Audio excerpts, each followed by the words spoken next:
Hello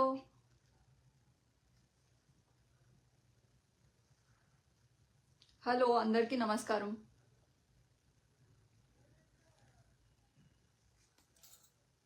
అందరికీ నమస్కారం.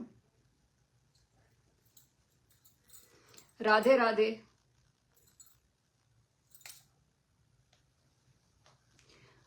Hi. Radhe Radhe Radhe Radhe.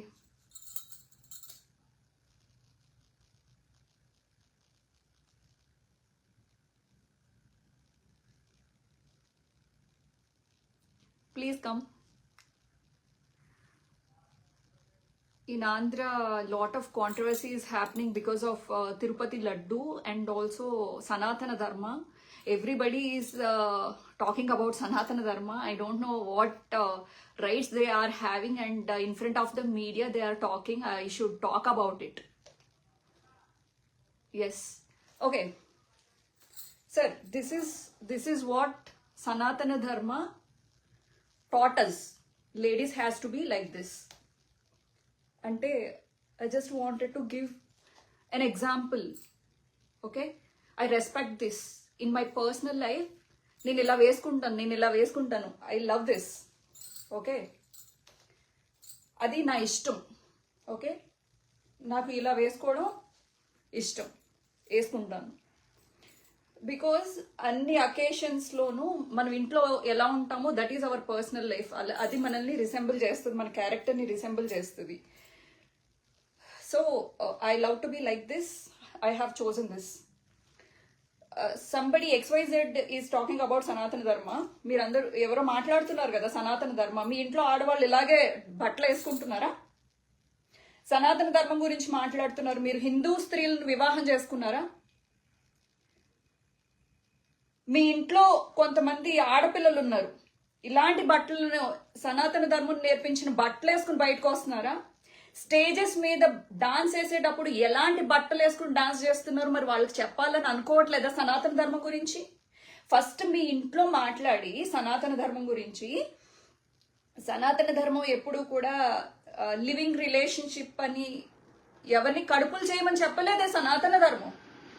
ఏ ఆడపిల్లని అన్యాయం చేసి ఏడిపిస్తూ రోడ్ల మీద వదలమని చెప్పలేదే మన సనాతన ధర్మం. ఇదా సనాతన ధర్మం? మీరే చెప్తారు మాకు సనాతన ధర్మం గురించి. సనాతన ధర్మం అంటే ఏంటి? అటు నూతనమైనది, ఇటు ఎప్పటికీ పాతది కానిది, ఎప్పటికీ చనిపోనిది, ఎప్పటికీ ధర్మమైనది, ఎప్పటికీ నిలిచిపోయేది సనాతన ధర్మం. ఎంతో మంది దండెత్తొచ్చారు మన దేవాలయాల్ని నాశనం చేయడానికి. మన హిందూ ధర్మాన్ని మార్చుకోమని చెప్పి రకరకాల మతాలు వచ్చినాయి భారతదేశంలోకి. రకరకాల మంది వచ్చి అసలు మంత్రాలు ఫూలిష్నెస్ అని అన్నారు. ఎవరు నాశనం చేయగలిగారు? ఈరోజు భారతదేశం ఈ నలువైపులా పీఠాలు ఉండబట్టో, మఠాలు ఉండబట్టో, గురువులు ఉండబట్టో, దేవుడు ఉండబట్టో ఈ రోజు కొన్ని వేల మంది, లక్షల మంది మన భారతదేశం మీద దండెత్తినా కూడా ఈ రోజు మన సంస్కృతి, మన దేవుడు సెక్యులర్ అంటారు, యాక్సెప్ట్ చేసాం. హిందూ మతం ఎప్పుడూ కూడా ప్రతి మతాన్ని, ప్రతి ధర్మాన్ని, బౌద్ధ ధర్మం కూడా వచ్చి భారతదేశాన్ని ఏలాలనుకుంది, క్రైస్తవ ధర్మం వచ్చి ఏలాలనుకుంది, ముస్లిం ధర్మం వచ్చి ఏలాలనుకుంది. కానీ సనాతన ధర్మం ఎంతమంది వచ్చి చెక్కు చెదర్చాలని ట్రై చేసినా కూడా సనాతన ధర్మం చెక్కు చెదరలేదు. ఐ రెస్పెక్ట్, బికాస్ హిందూ ధర్మం ఎప్పుడూ కూడా శాంతి శాంతి శాంతి శాంతి అంది. ఇంకొకటి కూడా అంది, సర్వే జన సుఖినోభవంతు అంటాం మేము. ప్రతి మంత్రాలు అయిపోయిన తర్వాత ఓం శాంతి శాంతి శాంతి అంటాం మేము. శాంతి కాముకులం మేము. ఈ రోజు ప్రతి ఒక్కడు వచ్చి సనాతన ధర్మం గురించి మాట్లాడతాడు. ఏంటి మీ రాజకీయం? ఎవడో బ్రిటిష్ వాడు వచ్చి రాజకీయం చేస్తే అనుకోవచ్చు. ఈ రోజు మీరు హిందూ ధర్మంలో పుట్టి హిందూ ధర్మాన్ని అడ్డం పెట్టుకుని రాజకీయాలు చేస్తున్నారు. మీరు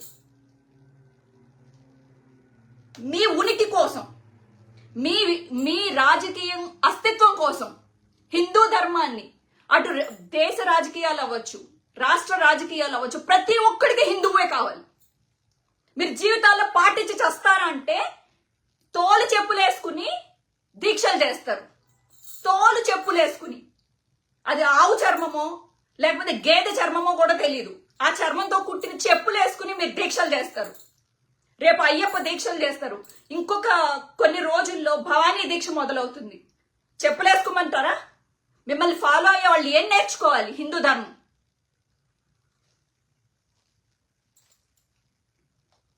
ఒకటి కుదిరితే అటు జగన్మోహన్ రెడ్డో లేకపోతే ఇటు నేను లేకపోతే ఇంకొకళ్ళు ఎవరైనా సపోర్ట్ చేస్తే వాళ్ళ క్యారెక్టర్ అసాసినేట్ చేయండి.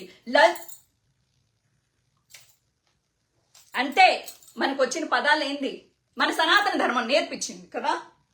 వేరే ఆడోళ్ళ మీద అసభ్యంగా మీడియాల్లో రంకు పురాణాలు అంటగట్టండి. ముఖ్యమంత్రి పెళ్ళం అయితే ఏంటి రంకు అంటగట్టండి. ఆఫ్టర్ ఆల్ ఒక శ్రీరెడ్డి అయితే ఏంటి రంకు అంటగట్టండి. ఊళ్ళో వాళ్ళందరికీ రంకులు అంటగట్టండి. అంటగట్టి దాని మీద మనం ఆ శవాల మీద పేలాలు ఏరుకుందాం. అలాంటి రాజకీయంగా వచ్చిన డబ్బులు ఏరుకోవాలి మనం. వాట్ ఈస్ దిస్ రాజకీయం అండి? ఈరోజు సనాతన ధర్మాన్ని అడ్డం పెట్టుకురా అన్నీ అయిపోయినాయి. ఇంకా చివరాఖరికి లడ్డు ఒకటి మిగిలిందా? తిరుపతి లడ్డు. ఎంత ప్రతిష్ట దిగజారుస్తున్నారు మీరు. ఆంధ్రదేశానికి ఉన్న ఒక అదృష్టం అది తిరుపతి తిరుమల. ఈరోజు మీ రాజకీయం కోసం, మీ అస్తిత్వం కోసం, లేకపోతే జగనన్నని ఆయన దిగజార్చడం కోసం, మీ రాజకీయాల కోసం, మీ పెంట రాజకీయాల కోసం మీరు కొట్టుకొని చేస్తారు. దేవుణ్ణి లాగుతారు మధ్యలో. ఎందుకంటే హిందువుల మనోభావాలు ప్రతి ఒక్కళ్ళకి తిరుపతి మీద అంతో ఇంతో సెంటిమెంట్ ఉంటది కాబట్టి ఆ సెంటిమెంట్ ని అడ్డం పెట్టుకుని ఒకళ్ళ మీద పెంటని ఇసరాలి. లడ్డు దొరికింది, అది విసరడానికి. 1000 కాళ్ళ మండపాన్ని తిరుమలలో ఎరకొట్టింది ఎవరు? కొన్ని గుళ్ళని నాశనం చేసింది ఎవరు? అసలు నిజంగా నేను జగన్మోహన్ రెడ్డిని వెనకేసుకుని రావాలని నేను అనుకోవట్లేదు. ఎందుకంటే ఆయన కోసం పనిచేసే వాళ్ళని ఆయన గుర్తించాడు. ఆయన గురించి నేను వెనకేసుకుని రావాలని అనుకోవట్లేదు. బట్ విజయవాడ కనకదుర్గకి గుడికి కొన్ని 100 కోట్లు కేటాయించాడు. అలాగే కొత్త గుళ్ళకి ఎన్నో కొత్త గుళ్ళకి, వేల కొత్త గుళ్ళకి ఫండ్ ఇచ్చాడు. అలాగే తిరుమలలో పనిచేసే బ్రాహ్మణులకి వాళ్ళకి జీతం సరిపోకపోతే వాళ్ళకి జీతాన్ని పెంచాడు. అతనికి ఒక అక్బర్ లాగా ఒక పాస్టరు బాగుండాలి, ఒక ముస్లిం ఏమంటారు ముస్లింలో ఉండే పెద్దలు ఉంటారు కదా మత పెద్దలు, వాళ్ళు బాగుండాలి, అలాగే బ్రాహ్మణులు బాగుండాలి అని చెప్పేసి అనుకున్నాడు. దాని మీద కూడా రాజకీయాలు చేయండి రాజకీయాలు. ఆడోళ్ళు అయిపోయారు, వాళ్ళ పిల్లల్ని తిడతారు, అలాగే మీరు మతాల జోలికి వెళ్తారు. మీరు ప్రతి ఒక్కళ్ళ మీద వేసి సనాతన ధర్మం అంటే ఈజీ అయిపోయింది, ప్రతి ఒక్కడు హిందువులు మాట్లాడేయచ్చు, మీరు ఒక్కటి పాటించి చచ్చి ఊళ్ళో వాళ్ళందరికీ నీతులు చెప్తే అందరూ వింటారు.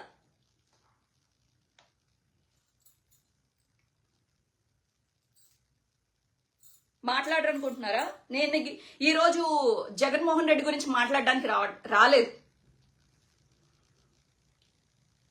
ఈ రోజు సనాతన ధర్మం గురించి మాట్లాడడానికి వచ్చాను. చెప్పండి, పెట్టండి డిబేట్. చెప్పులేసుకుని ఏ వేదం చెప్పింది దీక్షను చేయమని చెప్పి? ఎందుకు దీక్షలను తగిలించుకుంటారు?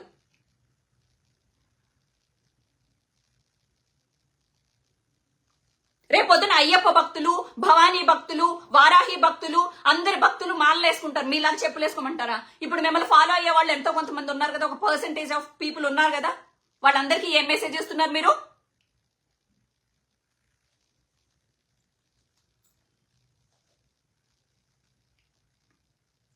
ఈ దీక్షలన్నీ వెనకాల మీరు కేవలం హిందువుల్ని వాళ్ళ అటెన్షన్ గ్రాబ్ చేయడం కోసం, వాళ్ళని మెప్పించడం కోసం, మీ పొలిటికల్ లాభం కోసం ఈ వేషాలంటే. పెళ్లి చేసుకునేది క్రిస్టియన్స్ ని, కనీసం మీ పిల్లలకి హిందువుల పేర్లు పెట్టారా? హిందువుల పేర్లు పెట్టారా? మీ ఎంతమంది భార్యలు సార్ మీకు? మూడో భార్యకి పుట్టిన పిల్లలే కదా సార్. ఒక రెండవ భార్య మీడియా ముందుకు వచ్చి ఏడ్చింది కదా సార్. ఆడోళ్ళని ఏడిపించమన్నా చెప్పింది. ద్రౌపదిని ఏడ్పించినందుకు మహాభారతం జరిగింది. సీతమ్మని ఏడ్పించినందుకు రామాయణం జరిగింది. సచీదేవిని ఏడ్పించినందుకు శివపురాణం జరిగింది. ఎవడు ఒక తండ్రి ఏడిపించినా, లేకపోతే భర్త ఏడిపించినా, లేకపోతే పరాయోడొచ్చి ఏడిపించినా గానీ ఆడపిల్లని ఏడిపించినందుకే మొత్తం ఇవన్నీ జరిగినాయి. మీరు ఒక తెలుగు ఆడపిల్లలకి ఒక అవకాశం ఇవ్వరు. తెలుగు ఆడపిల్లలు వచ్చి అడుక్కోవాలి. మీరు సినిమాల్లో యాక్ట్ చేశారు కదా సార్, ఇలా ఉన్నారా మీ మీ హీరోయిన్స్? ఇలా పెట్టి యాక్ట్ చేపించారా? ఇలా పెట్టి యాక్ట్ చేపించారా? సనాతన ధర్మం గురించి మాట్లాడతారు కదా మీ సినిమాల్లో ఉండే హీరోయిన్స్. ఏ బట్టలు వేసుకుంటున్నారు? ఏ బట్టలు వేపిస్తున్నారు మీరు? నో, ఇవన్నీ మాట్లాడకూడదు. మాట్లాడితే వాళ్ళ మీద ఏదో ఒక కేసు అంటగట్టేసి వాళ్ళని ఇబ్బంది పెట్టి టార్చర్ పెట్టి వాళ్ళని లోపలేసేయాలి. ఎందుకంటే మీ కులం వాళ్ళు అధికంగా ఉన్నారు కాబట్టి సోషల్ మీడియా అందరినీ రెచ్చగొట్టి వాళ్ళ మీద ఉసిగొల్పి చేతిలో మీరే, ఇంకా మీకు అవకాశం కూడా ఉంది కదా, గవర్నమెంట్ గా మీకు అవకాశం ఇచ్చారు కాబట్టి 4 కేసులు పెట్టేసి లోపలేసేయండి సార్. ఇదే సనాతన ధర్మం. మాలాంటి ఆడపిల్లల్ని కూడా నా మీద కేసులు పెట్టారు కదా, ఇంకో 2 కేసులు ఏంటి సార్ నా మీద? ఏం పోయింది? మీ చేతిలో పని కదా. ఇలా ఏడిపించండి సార్. ఇదే నా సనాతన ధర్మం నేర్పించింది. కర్మ చెప్పింది. నువ్వు ఒక్కడిని ఏడిపిస్తే, నువ్వు ఒక్క అడుగు నువ్వు పాపం కోసం వేస్తే బలి చక్రవర్తి అంతట ఓడ్నే, భీష్ముడు అంతట ఓడ్నే అధర్మం వైపు నిలిపినందుకు. కపటం పన్నుండొచ్చు కృష్ణుడు, కానీ అధర్మం వైపు నిలబడితే అశ్వత్థామను అడ్డం పెట్టుకుని ద్రోణుడిని కొట్టినట్టు, భీష్ముడిని కొట్టినట్టు కృష్ణుడే రావక్కర్లేదు. ధర్మాన్ని మీరు నిలపకపోతే ఆ ధర్మమే మిమ్మల్ని కొట్టేస్తుంది. జాగ్రత్త. అది వేరే పరాయి మతముడు ధర్మాన్ని పాటిస్తే వాడిని ధర్మం కాపాడదా? ధర్మమే నేనే ధర్మం అని చెప్పింది భగవద్గీత. కృష్ణుడు, రాముడు. సార్, రాముడు గురించి తెలుసా సార్ మీకు? తెలుసా? దీక్ష అంటే ఎలా చేశాడు తెలుసా? శ్రీరాముడు తను గారపిండి తినడానికి అడవిలో ఏమి దొరకకపోతే గారపిండి తింటే గారపిండితో శ్రాద్ధం పెట్టాడు వాళ్ళ నాన్నకి. దుంపలు తిని బతికాడు శ్రీరాముడు. వాళ్ళ నాన్న మాట కోసం 16 సంవత్సరాలు దీక్ష తీసుకున్నాడు అడవుల్లోకి వెళ్ళి. ఏం తెలుసు సార్ దీక్ష? ఇంకా గన్నేరు పాలు నెత్తి మీద పోసుకుని మొత్తం చెట్లను కట్టేస్తే ఆ జుట్టు ముడేసుకుని వెళ్ళాడు సార్. నార చీరలు కట్టుకున్నాడు నా శ్రీరాముడు, నా సీతాదేవి. దీక్ష అంటే ఇది. ఏం తెలుసు సనాతన ధర్మం గురించి మీకు? ఏం తెలుసు? ప్రాస్టిట్యూట్స్ అని మరి అందరి మీద ముద్రలు వేస్తున్నారు కదా. శివపురాణం దగ్గర నుంచి అలాగే ఎన్నో ఎన్నో ఎన్నో సనాతనమైన అసలు శివుడు పుస్తకం చదవండి సార్. శివపురాణంలోనే కాదు, శ్రీశైలానికి సంబంధించిన ఒక కథలో కూడా నేను అది టైం వచ్చినప్పుడు నా ఛానల్లో పెడతాను. ఒక వేశ్యకు కూడా మోక్షం ఇచ్చిన దేవుడు మన దేవుడు. వేశ్యలు ప్రతి వాళ్ళు వేశ్యలేనా మీకు? ఒక ఆడది, ఒక నారి, ఒక దేవి బయటకు వచ్చి మాట్లాడితే అది వేశ్య. ఇదా మనకి నేర్పించింది మన సనాతన ధర్మం?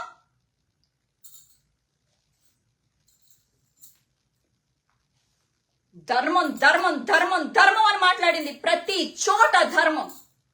రాముడు మనిషిగా పుట్టి ఒక రాజయ్యుండి, కృష్ణుడు ఒక రాజయ్యుండి ధర్మమే మాట్లాడారు. అన్ని సకల సౌకర్యాలు నా దగ్గర ఉన్నాయి కదా, నేను డిప్యూటీ సీఎంని కదా, నా చుట్టూ 1000 మంది పోలీసులు ఉన్నారు కదా, నాకు అర్హత ఉంది కదా, నేను ఏమైనా చేస్తే ధర్మం అని మాట్లాడితే మాత్రం ధర్మం ఒప్పుకోదు కదా. పరాయోడు ఏ మతమైనోడైనా సరే, పరాయోడు ఏ కులమోడైనా సరే ధర్మాన్ని పాటిస్తే వాడి దైవం అవ్వచ్చు, మన దైవం అవ్వచ్చు, వాడిని కాపాడుతుంది ధర్మం. ధర్మం సూత్రం ఇది, ధర్మం చక్రం ఇది, కాలచక్రం ఇది. ఏం తెలుసు? మాట్లాడండి. ఏ పురాణం చెప్పింది మీకు ఈ పాపం చేయమని, రాజకీయాలు చేసుకోండి అని చెప్పి?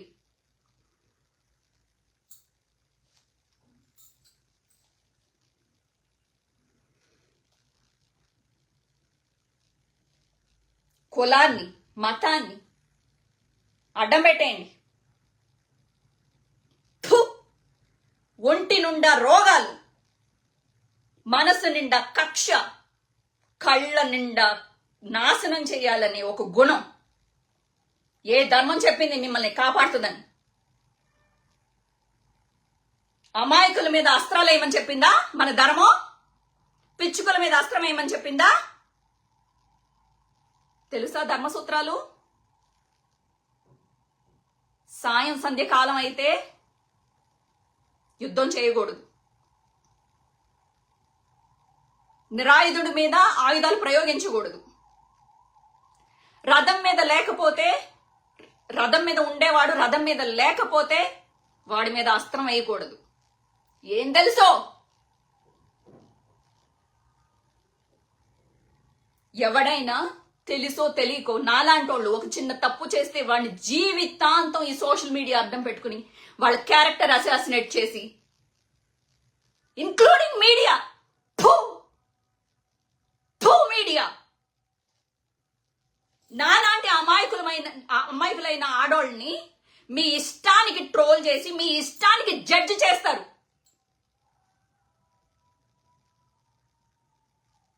ఆ తప్పు ఎందుకు జరిగింది? పాపం మనం వాళ్ళ వైపు నిలబడదాం, వాళ్ళకి అండగా నిలబడదాం. ఒక సాధారణమైన స్త్రీ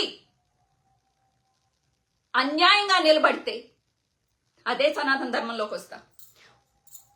ద్రౌపది మెన్సెస్ లో ఉండి ఏకవస్త్రం మీద ఉండి కౌరవులు లాక్కొస్తుంటే పంచ పాండవులు ఇలా కూర్చుంటే ఆ వస్త్రాన్ని, తన గౌరవాన్ని, తన మానాన్ని కాపాడింది శ్రీకృష్ణుడు. మరి మీరు ఈ ఫ్యామిలీ, ఆ ఫ్యామిలీ, ఆ మెగా ఫ్యామిలీ, ఈ సురేష్ ఫ్యామిలీ, ఆ మీడియా, ఈ మీడియా అందరూ కలిసి నన్నేం చేశారు? డబ్బులు తీసుకుంది, పారిపోయింది, భయపడింది. నోరు మూసుకుని కూర్చుంటే భయపడింది, డబ్బులు తీసేసుకుంది. నోరు మూసుకుని కూర్చోకపోతే ఇది వేశ్య. ఇది మీడియా. ఈ మధ్య కాలంలో కూడా చూస్తున్నా నేను ఎంతమంది ఆడవాళ్ళని మీ టీఆర్పీల కోసం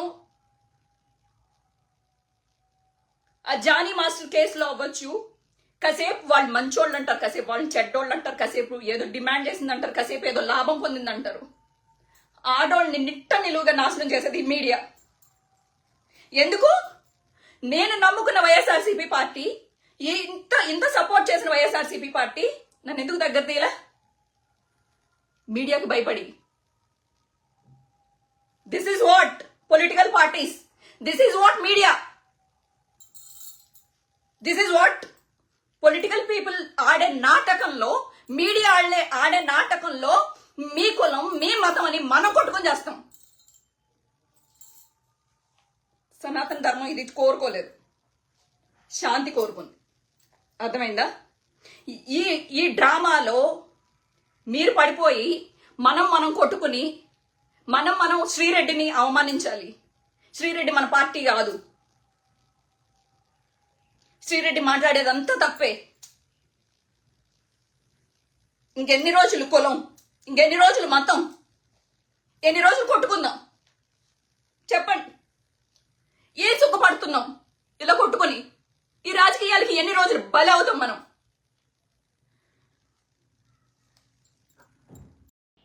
అరే జానీ, ఎంత అటెన్షన్ సీకర్వరా నువ్వు.